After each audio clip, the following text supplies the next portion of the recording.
General Zia الحق bye house ADC۔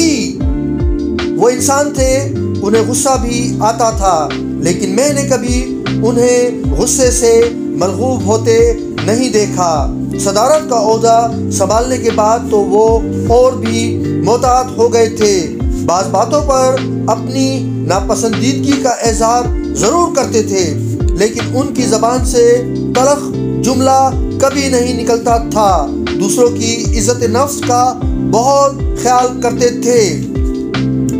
ایک دن یہیں army house میں ایک ڈنر تھا، وفاقی وزراء بھی اس میں شریک تھے۔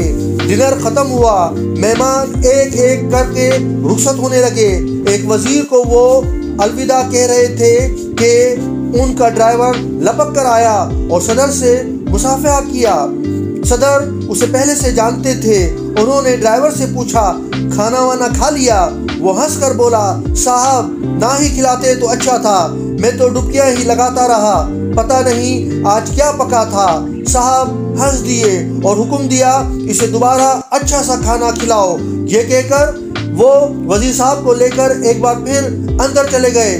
خیر تھوڑی دیر بعد ڈرائیور کھانے سے فارغ ہوا، صاحب دوبارہ اسے ملے اور پوچھا، اب ٹھیک ٹھاک تھا؟ اس نے خوش ہو کر کہا، جی ہاں اب تو مزہ آ گیا۔ صاحب مہمان کو رخصت کیا، مجھے صورتحال کا اندازہ ہو گیا تھا، اس لیے برآمدے کے ایک کونے کی طرف کھسک گیا۔ صاحب نے دیکھ لیا، بولے، پیر محمد ادھر آؤ۔ میں پاس گیا تو کہنے لگے، ان لوگوں کے لیے کیا پکتا ہے؟ میں نے کہا، جی مختلف چیزیں پکتی رہتی ہیں۔ بولے، آج کیا پکا تھا؟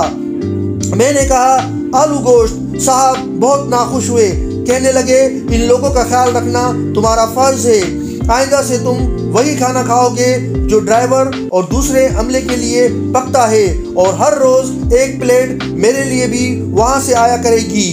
ایسا نہ ہو کہ ایک پلیٹ میرے لیے الگ سے پکا کے بھیج دو، میں وہاں آ کر دیکھچے دیکھوں گا۔